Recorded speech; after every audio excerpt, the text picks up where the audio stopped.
Muy buenas noches a todos. Un placer estar en este foro con vosotros. Soy Mauricio Orozco Levi y en nombre de mi colega, el doctor Guillermo Montes, pues hacemos llegar un cordial saludo, si les parece, en honor a todos los puntuales en el curso de 4 minutos a las 7:10 empezamos, si me lo permitís. Muchas gracias por haberse conectado.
Bueno, muy buenas noches a todos y a todas. Es un placer. Ricardo, Manuel, DP, Carlos, ¿quiénes más veo? Eugenia, Rodrigo. Gracias por la puntualidad y a todos los demás que están conectados también. Esta reunión, lo más importante es que estéis presentes y que queda grabada también para que los demás colegas puedan revisar lo que vamos a presentar.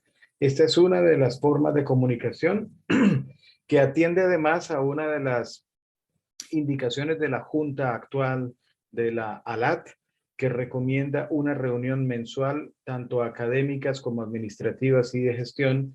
Y para mí, pues es un placer que esta sea la primera reunión del 2023, con lo cual aprovecho para darles un muy feliz año y les deseo mucha salud este año y todos los venideros. Y además que tengamos éxito en esta gestión en pro de que el Departamento de Circulación Pulmonar sea productivo y tenga, entre otras cosas, muchísima pertenencia y muchísimo rédito para los esfuerzos que vamos a hacer. El doctor Guillermo Montes les envía un saludo, es vicedirector del departamento. Le ha sido imposible conectarse el día de hoy por una superposición con otras responsabilidades que fueron ineludibles para él, pero respondiendo a la programación obviamente de la conferencia, pues le damos importancia a que podamos estar con ustedes. Ya saben que en octubre hicimos la reunión del departamento y esa es la continuación, y voy a tardar probablemente 15 minutos hablándoles de la política de la planeación estratégica que hemos desarrollado. Esto es la continuidad de lo que hemos desarrollado con el doctor Ricardo Gómez Tejada en su gestión previa, con lo cual guarda coherencia y seguramente necesita del esfuerzo de todos ustedes para que podamos llegar a ese punto de ideales. Esta figura es simplemente para decirles que lo que hemos adelantado hasta la fecha es multicolor, es variopinto y es una policromía, no solamente de iniciativas, sino también de necesidades percibidas y de propuestas. Obviamente todo ello tiene que ir a acciones y es posible que con el paso del tiempo pues las prioridades puedan cambiar, y eso es lo que quiero ejemplificar con estos colores, en donde es variopinto, pero tenemos que precisamente hacer una planeación estratégica. ¿Y por qué? Debemos mover las fichas con el fundamento de la planeación, que sea un proceso de toma de decisiones y que nos adaptemos a las realidades cambiantes, que más decirlo con los últimos 2 o 3 años, cómo hemos tenido que adaptarnos a nuevas estrategias, inclusive de comunicación. Y hay diferentes formas de planeación, diferentes niveles de complejidad, pero planeación estratégica incluye el concepto de estrategia, y estrategia es el punto al cual se quiere llegar. ¿Qué mejor de identificar al punto a donde queremos llegar que precisamente hacer coloquios y hacer reuniones para discutirlo? Como ustedes bien conocen, hay modelos de planeación estratégica de diferentes tipos. Nosotros hemos utilizado alguno de ellos para presentarles estos resultados, pero lo que es importante es que el concepto de planeación estratégica está destinado fundamentalmente a garantizar que sea exitosa la gestión de este bienio. Y no solamente establecer el punto al cual queremos llegar, sino cómo vamos a llegar, con qué pasos vamos a llegar a ello. Entonces, los primeros resultados que les queremos mostrar es a partir de una encuesta que muchos de ustedes respondieron, si no todos los que estáis presentes, en donde hemos encontrado varias debilidades y varias amenazas en la gestión de lo que tiene que ver el departamento. Una de ellas es que la virtualidad definitivamente está en un estado de meseta y ha llegado ya a saturar los diferentes elementos de academia y de gestión, que todos tenemos múltiples ocupaciones, que tenemos una disponibilidad escasa y fragmentada, pero también hay algunos de los miembros de diferentes especialidades que tienen una presencialidad apática, que tenemos que atraerlos, tenemos que cautivar su atención, y para ello el sentido de pertenencia no puede ser nominal únicamente. Lo otro es el conformismo de que ya está todo hecho y debemos seguir en un modelo tradicional, pues eso además se junta con las amenazas que nos da la industria. La industria es volátil, la industria ahora por ejemplo, en nuestro país es actualmente el argumento de con la nueva política de salud no pueden hacer inversiones, que el efecto de la compliance también es otro de los argumentos para dificultar la inversión, y que además tenemos un alto costo de innovar.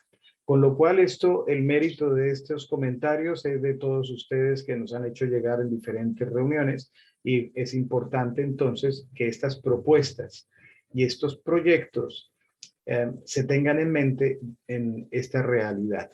No os he preguntado si me estáis escuchando bien. Por favor, ¿me confirmáis? Se oye muy bien, Mauricio. Buenas tardes. Aló, Alicia, ¿me estáis escuchando bien? Perfecto, se oye perfecto acá. Ay, gracias. Perfecto. Entonces, las propuestas y proyectos, que es la segunda parte de la charla que les voy a presentar, breve y creo que muy vinculante, sobre todo para estimular la discusión, tiene fundamentalmente tres procesos. Estamos determinando los intereses particulares, es decir, cada quien quiere hacer algo. Ese qué hacer es para entregar productos. Esos productos debemos identificarlos a corto plazo como victorias tempranas y tenemos que asignar recursos que pueden ser económicos o en especie, en el sentido de soporte científico, epidemiológico, estadístico y definir el futuro. ¿Cuáles son las propuestas? Fundamentalmente las conferencias de izquierda a derecha.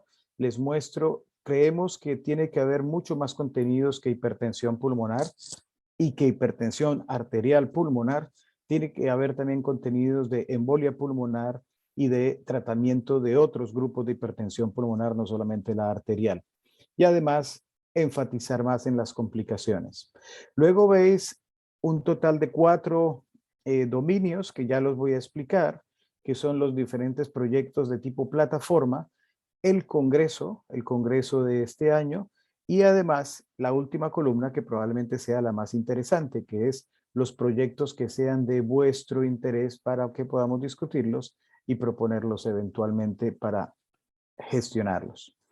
Respecto al Congreso, habéis respondido a algunas de las preguntas que hemos hecho a través de del chat, tanto de ALAT como el chat de WhatsApp del departamento, en donde hemos agrupado en 12 propuestas que de una u otra forma consolidan las iniciativas que nos habéis hecho llegar. En primer lugar, un taller. Sabéis que hay un masterclass latinoamericano en ecocardiografía.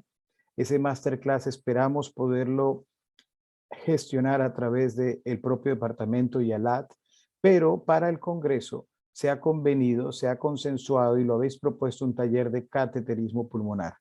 Así se ha elevado la propuesta a la dirección del Congreso, así lo han aceptado y está ya entonces en preparación para que podamos disfrutar de ese taller que creo que va a ser especialmente interesante.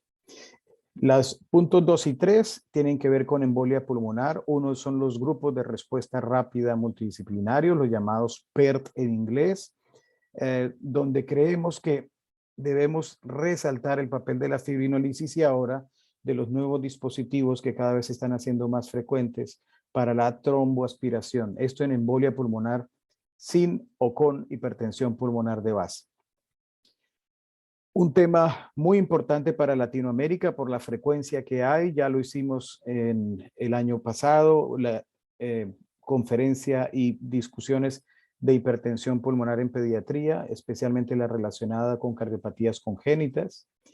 Un quinto punto, los nuevos fármacos y las nuevas vías de terapia que vienen, y qué más decirlo con la nueva normativa de la Sociedad de Cardiología y de Respiratorio Europea, pues obviamente esto es un tema que tenemos que discutir, sobre todo cómo adaptarlo a la realidad latinoamericana.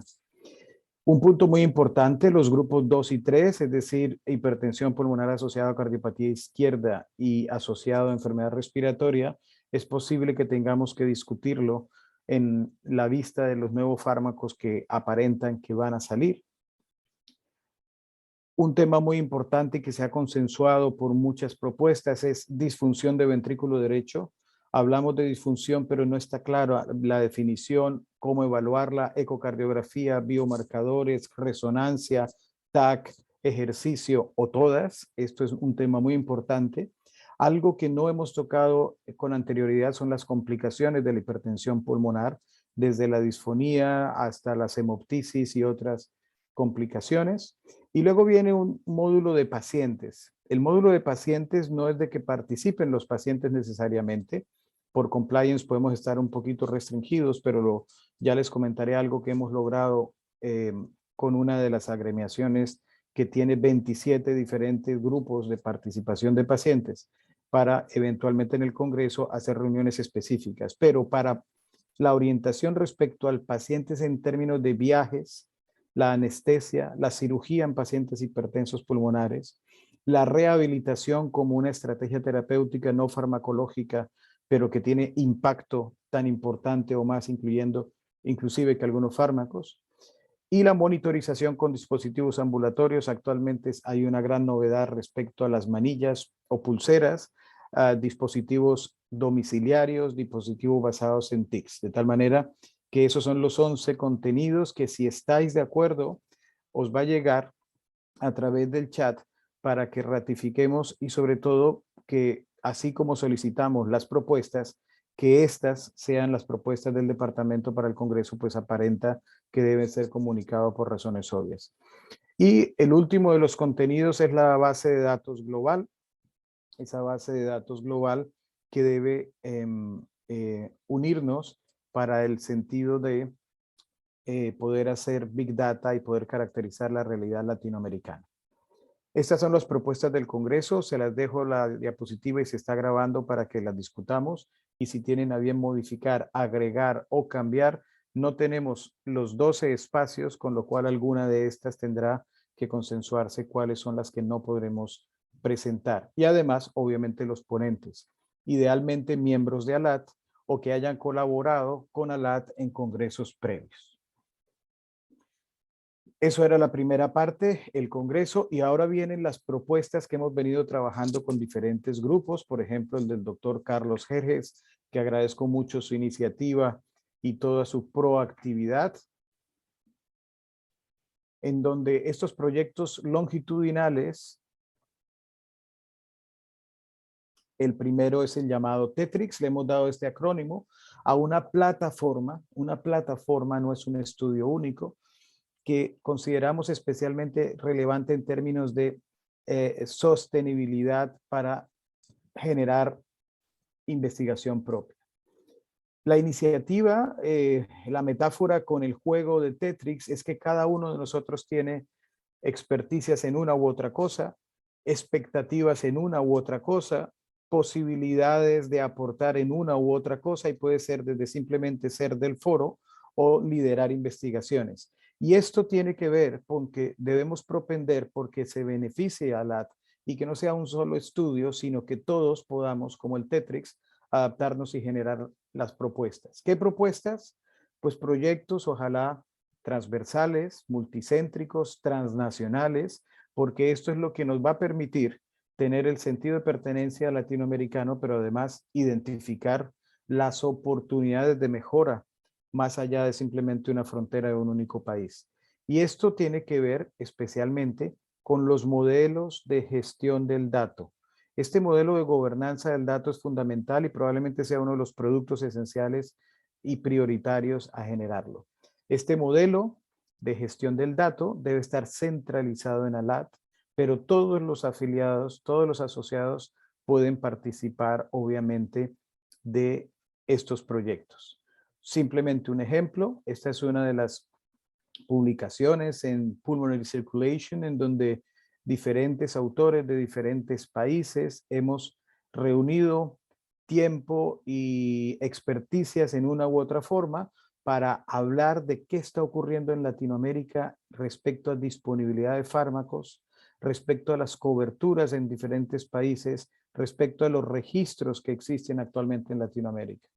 Y pues ello nos ha permitido hacer respuestas muy importantes, obviamente un white paper, pero es muy relevante como un punto de base para trabajar.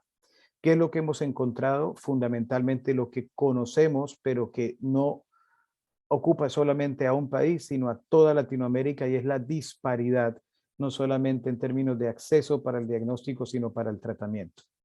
Esto lleva a que como neumólogos y como cirujanos de tórax tengamos especial identidad con la función pulmonar, por coherencia con la especialidad, obviamente.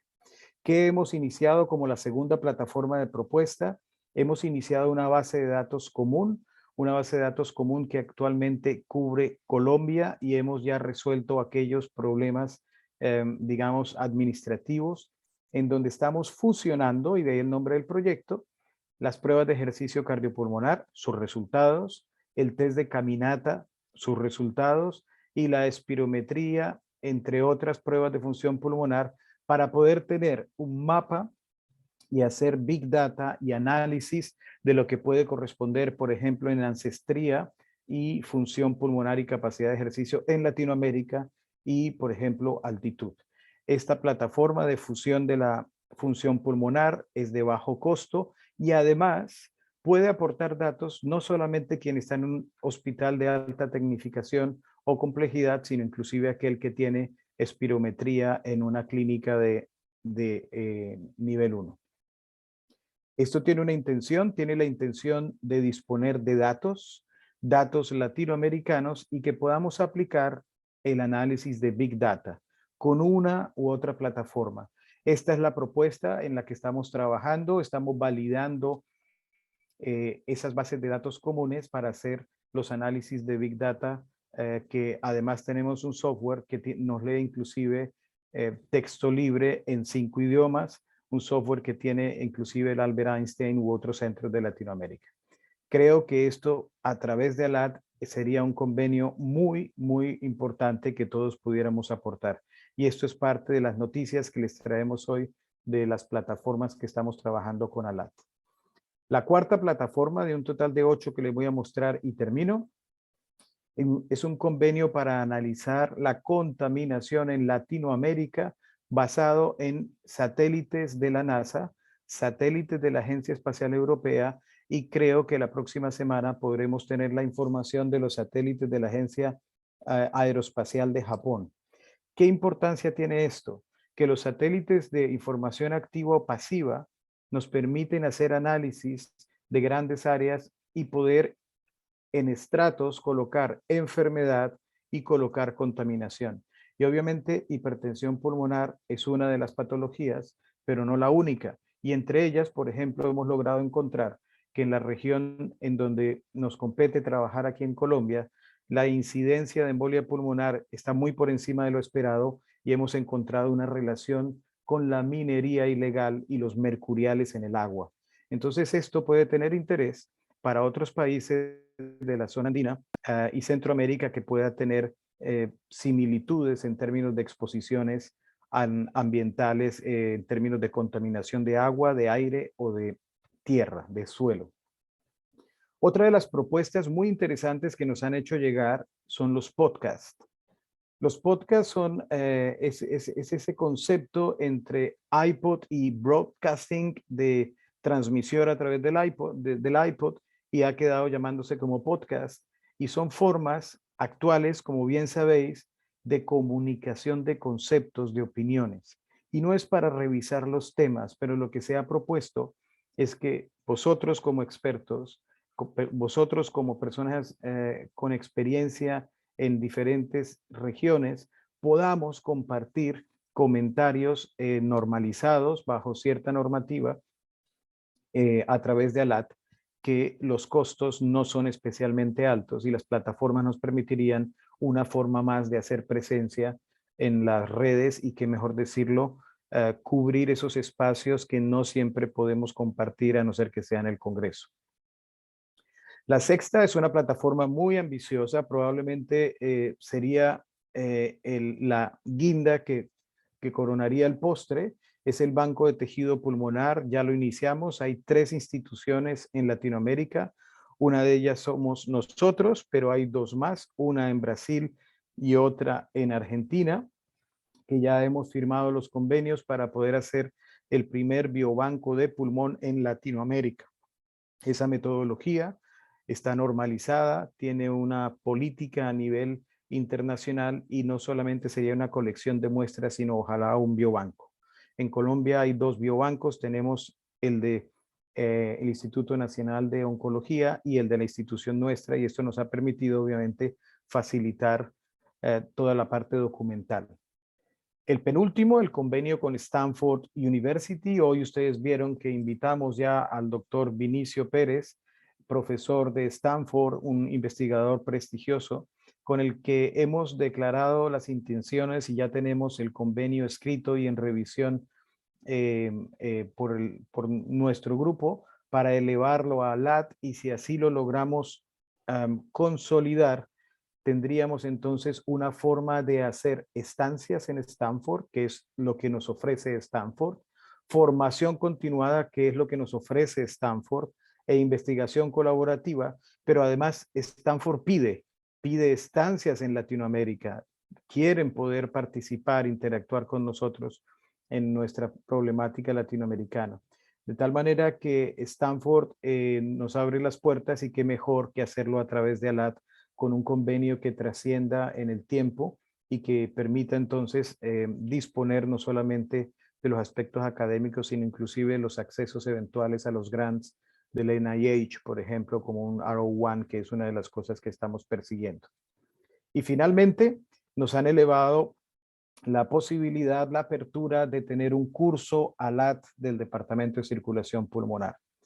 El curso está abierto, el tema lo debemos escoger entre todos, por eso lo pongo aquí sin un tema específico y sin inducir la respuesta, sino que entre todos definamos cuál es el curso que nos puede interesar para que sea el curso de este año antes del Congreso, además de las conferencias que les he comentado. Termino con esto.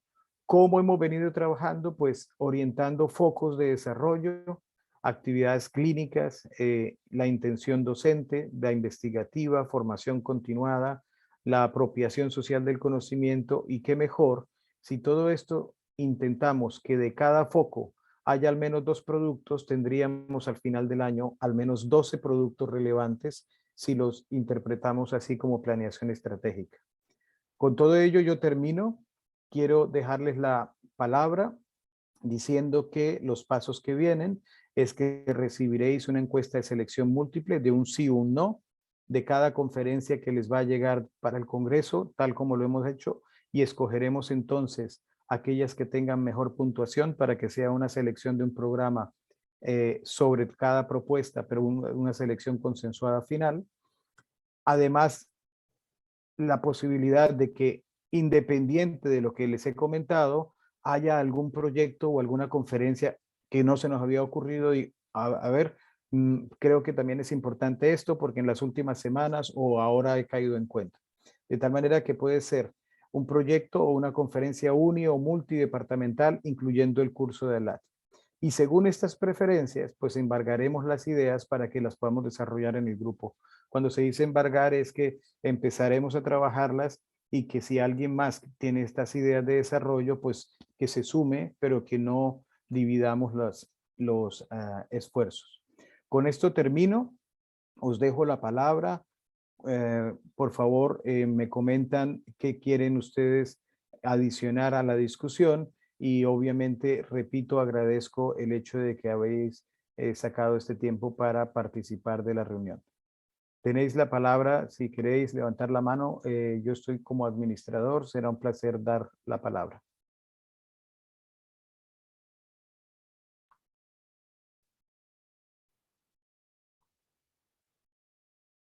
Manuel, por favor, tienes la palabra.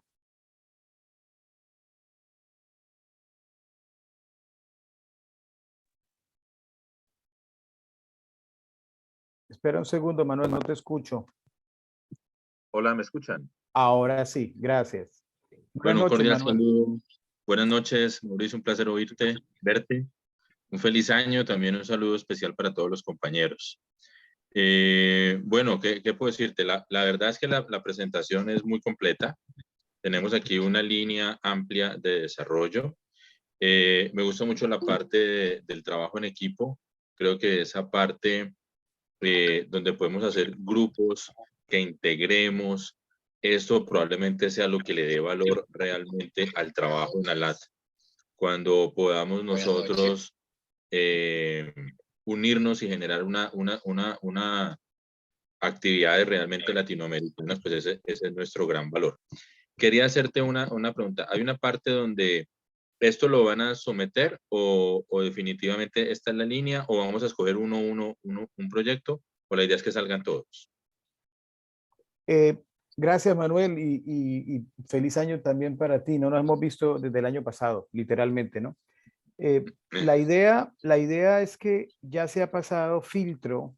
Lo que hemos presentado con el doctor Montes es la consolidación de aquellas cosas que mayor número de proponentes ha habido. Ahora, esta malla es dinámica y debemos ser lo más ambiciosos posibles de tal manera que hagamos, así sean pocas cosas, pero que lleguemos a un buen término. Las conferencias del Congreso, pues obviamente no tienen mayor complejidad.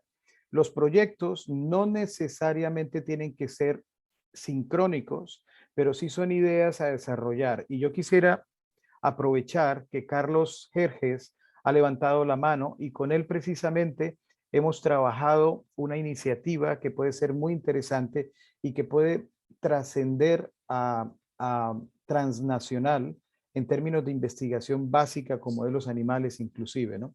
Entonces la respuesta es, no todos los proyectos tienen por qué hacerse. Lo que sí son las propuestas que han llegado, las propuestas que tenemos, pero son, fíjate, en especial plataformas de colaboración, como tú lo insinuabas. No es un proyecto único y la mayoría no necesitan fondos económicos para empezar. Necesitan la voluntad, como tú bien lo sabes, por ejemplo, la Red Colombiana de Hipertensión es la voluntad de empezar a trabajar y sobre la marcha vamos consiguiendo los fondos y vamos consolidándolo. Entonces la respuesta es, lo ideal sería que pudiéramos continuar con esa canvas, con esa malla de trabajo, pero es obvio que algunos van a ser más rápidos y otros más lentos, pero son plataformas. Yo creo que al ser plataformas de colaboración, tienen la gran posibilidad de llevarse a cabo de forma, si no sincrónica, sí simultánea en el tiempo, en el curso del bienio que vamos a estar en gestión, ¿no? Carlos, tienes la palabra, por favor. Sí, no sé si con esto te satisfago tu pregunta, Sí, Manuel. correcto, sí, claro, muy claro, y ya estaremos listos para empezar a articular el proyecto y a desarrollarlo. Perfecto, y felicitaciones. Muchas gracias. Carlos, tienes la palabra. Buenas noches. Hola, buenas noches. Un gustazo. Bueno, primero, gracias por presentarnos este programa tan completo. Tiene muchas aristas muy interesantes y engloba innovación, problemas actuales y abarca una amplia gama de lo que corresponde a la circulación pulmonar.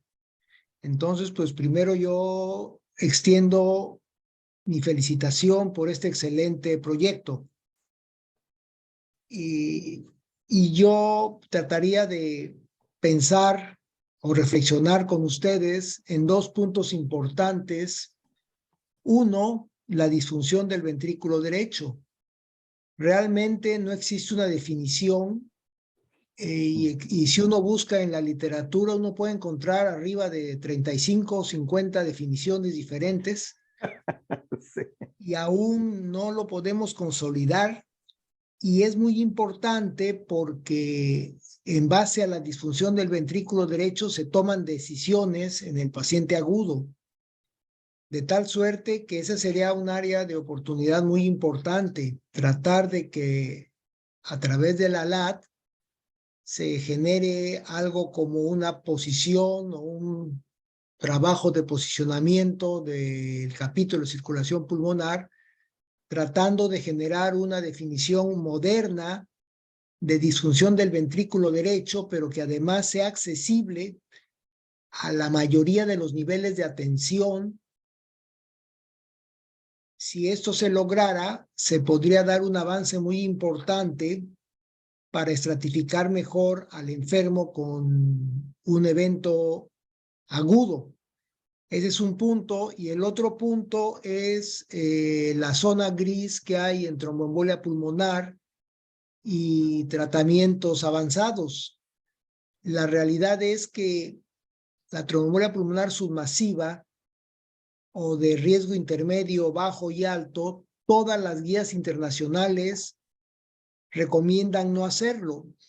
Pero cuando uno analiza todos los estudios que hay con trombolisis dirigida por catéter y apoyada por eco, el 80% de todas las publicaciones son tromboembolias pulmonares submasivas, de tal forma que tratar de identificar a través de algún análisis el grupo que realmente debe de trombolizarse cuando tiene una tromboembolia pulmonar submasiva sería un avance también importante, además de tratar de conocer la seguridad y efectividad, no ya de la dosis de 50 miligramos de Charifi, sino irnos a las nuevas tendencias que hay varios artículos que vienen de Asia, en donde se está utilizando 25 miligramos con excelentes resultados.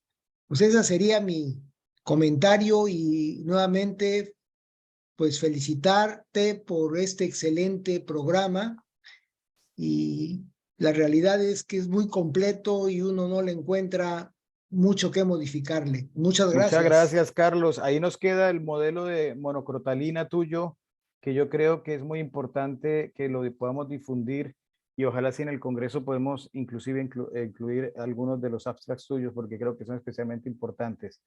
Y respecto a embolia pulmonar, inclusive el doctor Pacheco, que dirige el capítulo de circulación pulmonar de nuestra Asociación Nacional, está liderando un consenso para el manejo de la embolia pulmonar, incluyendo los grupos PERT, precisamente por la misma sensación. Necesitamos normalizarlo porque es que además estamos haciendo muchas cosas y probablemente lo que se publica no necesariamente es lo que se está haciendo en Latinoamérica y probablemente tengamos datos que aportar de cómo nos está yendo con las modificaciones que se han hecho en diferentes centros, ¿no? Dosis más bajas, firinolisis de larga duración, firinolisis corta, aspiración, trombectomía en agudo, es decir, yo creo que eso es importante, ¿no?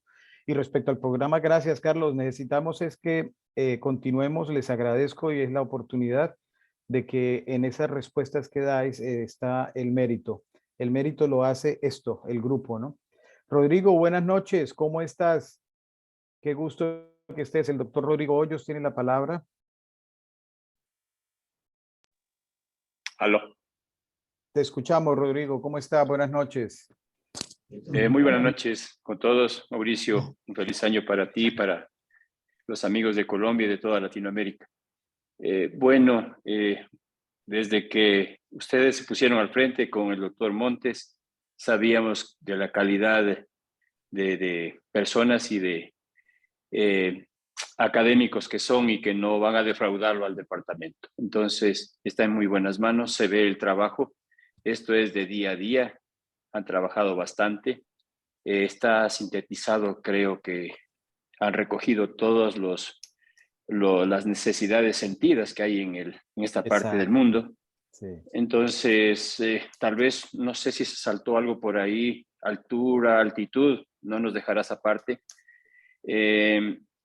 Quizá tal vez no estuve atento, pero no sé si es que va a realzarse de nuevo los cursos itinerantes que habíamos manifestado, que alguna vez cuando estaba el doctor Olivares, me recuerdo que se los gestionó cuando él estaba al frente del departamento y que de alguna manera se conocía también en forma indirecta y también directa las necesidades de cada grupo en los diferentes países, en donde participaba un delegado directo pues, de ALAT. Era un curso que tenía un aval académico de 30 a 40 horas y se complementaba con los conferencistas locales, ¿no? Y la presentación de casos, que es donde más se aprende.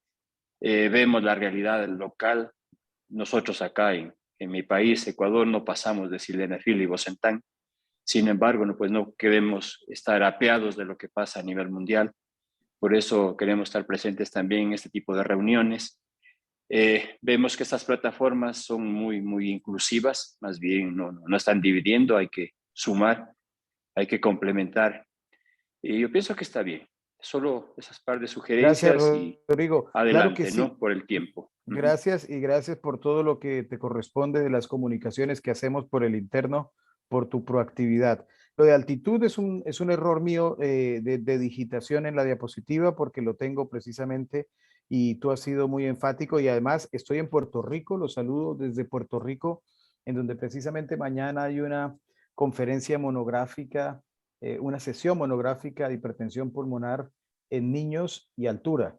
De tal manera que sí, Bueno. sí es un punto importante y que creo que es parte de lo que tenemos que hacer en la zona andina y en Centroamérica, hablar de nuestros problemas. Y otra de las cosas interesantes que escuchaba hoy en asma y que no lo ha mencionado nadie, ni siquiera lo habíamos leído, es la ancestría y las diferentes susceptibilidades a enfermedades, ¿no? Y entonces en asma, con Juan Carlos Celedón, una conferencia muy, muy interesante, precisamente creo que podemos hacer algo similar con ancestría e hipertensión pulmonar en la zona andina.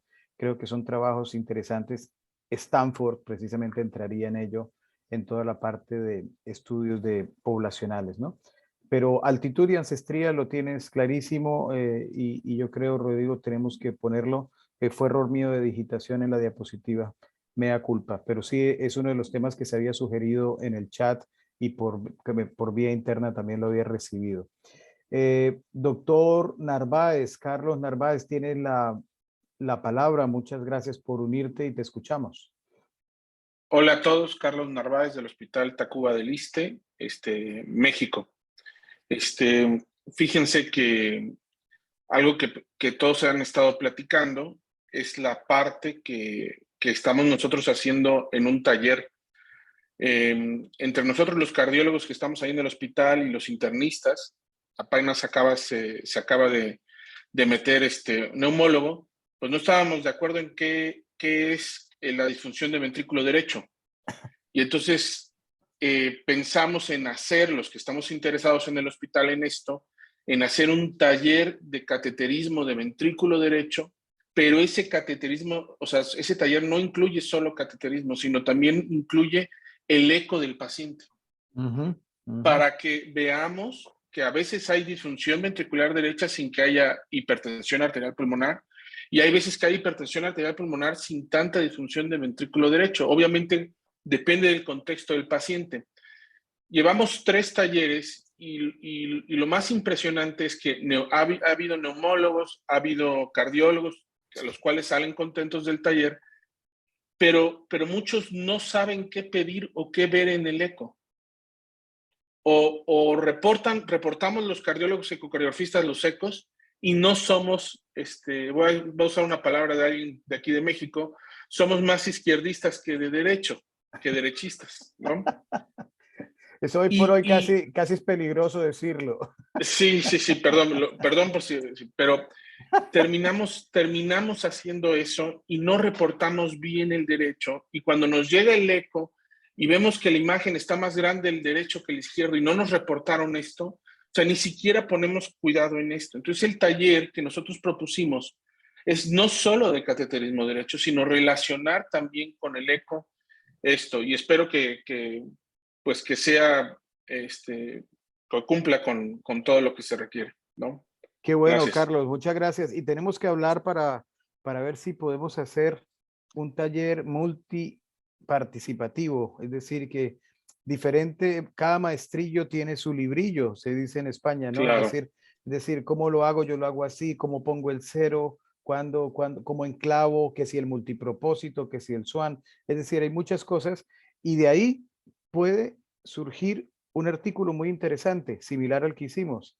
El simplemente describir, oiga, mire cómo lo estamos haciendo. Algún momento hablábamos con Rodrigo precisamente de las dificultades de tener un SWAN. Entonces, y eso es una realidad latinoamericana. Sí. Muchos de los cateterismos no los hacen con multipropósito porque es más barato de una décima parte que un SWAN, ¿no? Y son experiencias latinoamericanas y que eso no sale en ninguna normativa. En la normativa un multipropósito para enclavar se considera que no se debe usar, pero es la Claro. realidad. Entonces, son cosas que nos pueden permitir producir mucha información. Muchas gracias, Carlos, por conectarte, por tu comentario, y te exhorto para que empecemos a trabajar en eso de cateterismo. Creo que en el mismo taller del Congreso podemos hacer esa interacción de múltiples grupos. Alicia, la doctora Alicia Ramírez, qué gusto verte en el foro, en la palestra. Tienes la palabra, gracias. Hola Mauricio, gusto en verte de nuevo. Pues la verdad es ambiciosa tu visión. Me parece que todos hemos de alguna u otra forma pensado en la mayoría de estos tópicos, pero la verdad es muy bueno verlos aterrizados ya en una trama, ¿no? de trabajo y, Claro. lo que es más, ¿no? Ponerte un poco el sentido de la urgencia y ponerle fechas límite, porque luego empezamos Sí. como a soñar y como a Sí, aspirar, pero si no sí, ponemos fechas límite, todos estamos muy atareados y entonces claro. es difícil lograr, pues, la verdad, aterrizar alguno de estos proyectos.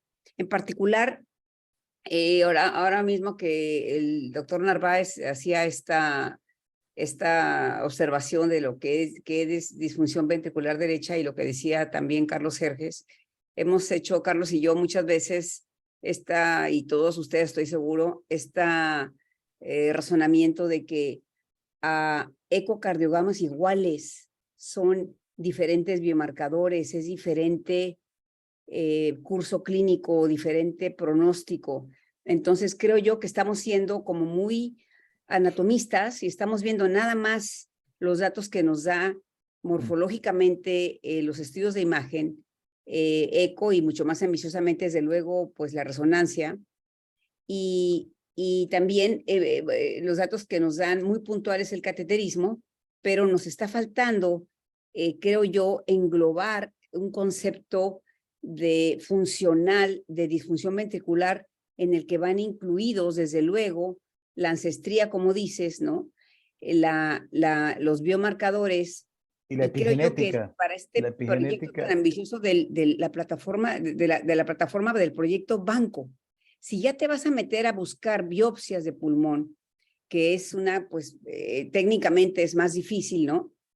¿Por qué no lo empatamos con un banco de muestras para estudiar? Es muy costoso esto, pero para estudiar la parte genómica y la parte de biomarcadores. Carlos Jerjes lideró un estudio que estamos llevando con el TEC Salud, TEC de Monterrey, aquí en Monterrey, con 60 pacientes de hipertensión pulmonar grupo 1 y 20 controles. Ahorita mismo estamos trabajando ya para completar los controles, ya terminamos lo de los pacientes, pero va una parte del genoma y otra parte de biomarcadores en los que desde luego va BNP, pero también va troponina de alta sensibilidad, galectina 1 y otros biomarcadores, ¿no? Todos ellos pacientes que tienen por lo menos terapia doble.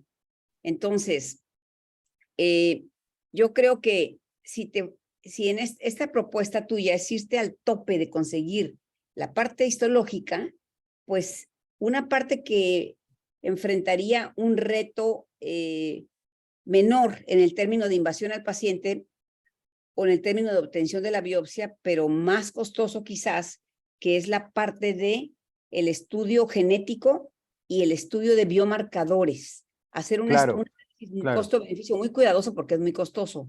Me En parece ese que sentido, Alicia, te puedo sí, ampliar algo. sí, Hay el GWAS, que son análisis genéticos que se hacen PBMCs en células blancas circulantes. sí.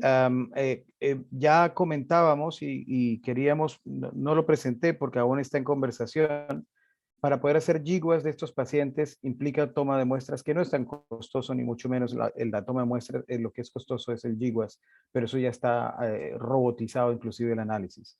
Respecto a tejido, el tejido, la propuesta, no entré en tecnicismos para no hacer una cuestión muy ladrilluda, es precisamente para hacer los macroarrays. Los macroarrays se trabaja en dados de parafina. Como tenemos pacientes que han ido a trasplante y tenemos los pulmones, podemos trabajar en macroarrays y podemos tener hasta 60 muestras en un solo dado de parafina y podemos estudiar con inmunistoquímica y podemos utilizar con hibridación in situ múltiples pacientes con esta técnica a retrospectivo. De tal manera que sí, son pacientes que hacerle biopsia de pulmón es imposible y sale de cualquier aspecto ético, pero es a retrospectivo con aquellos pacientes que solamente lo podemos tener. Autopsia o trasplante. Exacto, autopsia y trasplante, y solamente lo podemos tener trabajando en un multicéntrico latinoamericano. Y es tan importante porque nos permite hacer tanto in situ, que nos permite detectar genes de interés, y nos permite también hacer un proyecto prospectivo, que era el que tú insinuabas, hacer un GWAS que nos permite ver cuáles son los SNPs, cuáles son las mutaciones predominantes y nos puede llevar un poquito al papel de la epigenética y de la metilación. Si tratamos de ver otras enfermedades como EPOC, como asma, que tienen que ver con epitelio, pero que nosotros tenemos que ver con endotelio, ¿será que epitelio está permeabilizado o el endotelio es el enfermo? Pero eso lo podemos ver precisamente con los SNPs también. Conclusión, estos proyectos prospectivos creo que son sólidos y más difíciles de hacer, pero ALAT tiene que ser la que los lidere, tiene que ser un proyecto multicéntrico y ALAT es la vía para conseguir los fondos, es la vía para administrar la política de esas muestras. Y si no las comentamos, Alicia, nunca las vamos a hacer. Creo que tenemos que ver cuál es el alcance, pero siendo clínicos, todos los que estamos aquí con una fundamentación básica, creo que podemos hacer el puntazgo y aportar innovación, sobre todo por los aspectos epigenéticos. Tú comentabas endotipos diferentes, pacientes con ecos similares, características de biomarcadores diferentes con características de inflamación diferente. Eso lo da metilación y epigenética. Es decir, lo que tenemos es que documentarlo, ¿no? Pero qué bueno, Alicia, qué bueno que te tengamos en el grupo y seguramente te estaremos dando mucho protagonismo en estas vías porque creo que es muy importante. Ok, y tú mencionabas 12 puntos en una de tus diapositivas en la que si proponíamos uno tendríamos que quitar a otro. Yo quisiera no quitar a ninguno, sino que en el... Fusionar algunos, sí. En la caja de cirugía y viajes, incluirla ahí, que es una necesidad absoluta, que es contracepción y manejo en embarazo. Sí. Estamos metidos en un embrollo porque simplemente no entran a un estudio, no entran a un quirófano para una ligadura para una salpingoclasia y no les quieren dar los ginecólogos hormonales, pero hay mecanismos. Nosotros trabajamos de la mano con un ginecólogo que se ha puesto a estudiar y que claro que sí hay hormonales, hay algunas opciones para diferentes pacientes. Claro que lo peor, el embrollo hormonal mayor es un embarazo, ¿no? Entonces, no hay el efecto hormonal del periodo anticonceptivo no se compara con las complicaciones del embarazo. Entonces, en esta cajita, en la caja 9, ahí tendríamos que meter contracepción, digo, es más importante que viajes, es contracepción y manejo en embarazo, ¿no? Ahí mismo, en esa... Perfecto. Listo, sí, esto lo habías anotado, sí. Perfecto, bueno, muchas gracias, muy productivo tus sugerencias también. Por este proyecto tan ambicioso, Mauricio. Gracias, Alicia. A todos, a los otros montes por ahí. Gracias. ¿Alguien más que quiera comentar algo?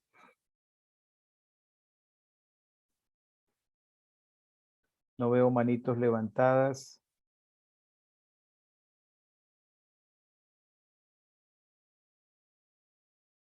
Bueno, yo me aprovecho ahorita rápidamente porque en la cajita, en la sección que habías visto de nuevos fármacos, estamos viendo un interés muy significativo en la vía inhalada para la entrega de los nuevos fármacos, ¿no? Entonces, vías ya conocidas que están siendo abordadas por la vía inhalada.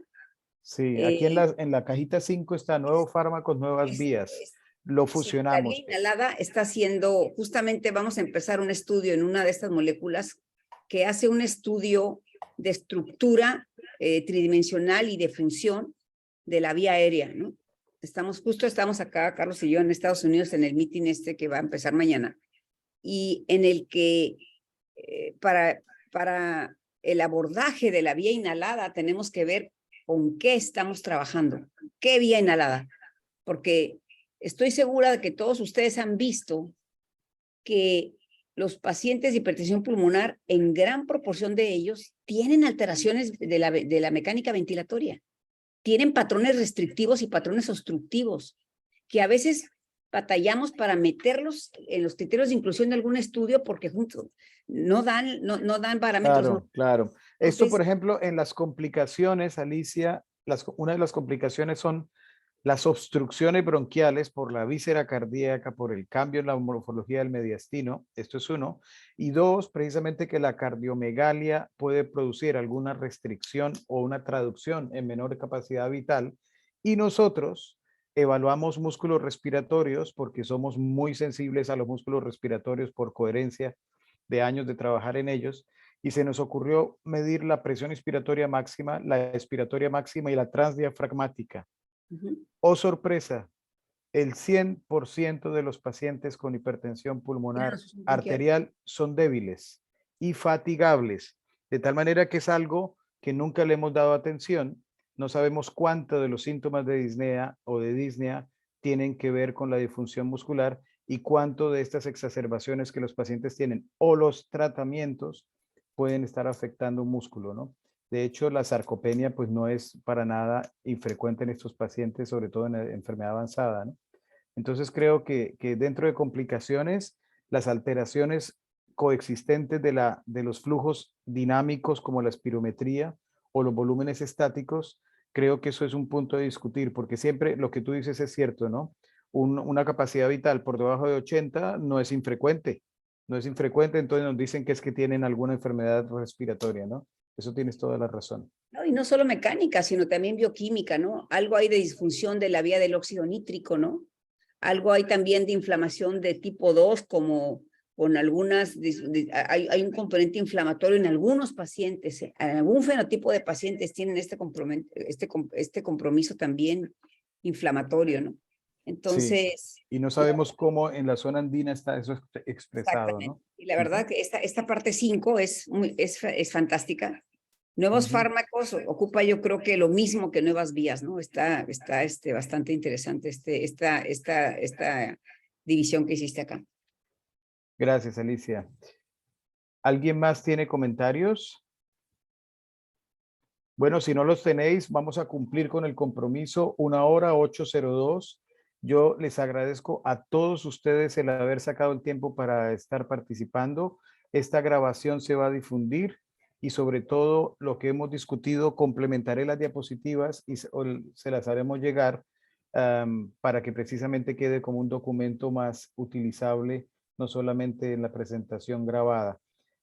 Y sobre ello, además, entonces, antes de que termine lo que pasa de un mes, terminaremos el consenso de los contenidos del Congreso y de las plataformas de trabajo. Y sobre todo, recordarles último jueves de cada mes, el próximo va a ser de presentación de resultados. Creo que esto es especialmente importante de lo que está actualmente disponible de innovación en hipertensión pulmonar en la región andina, que creo que es muy importante para todos.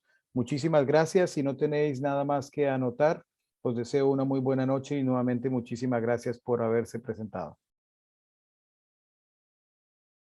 Chao, chao. Adiós. Saludos.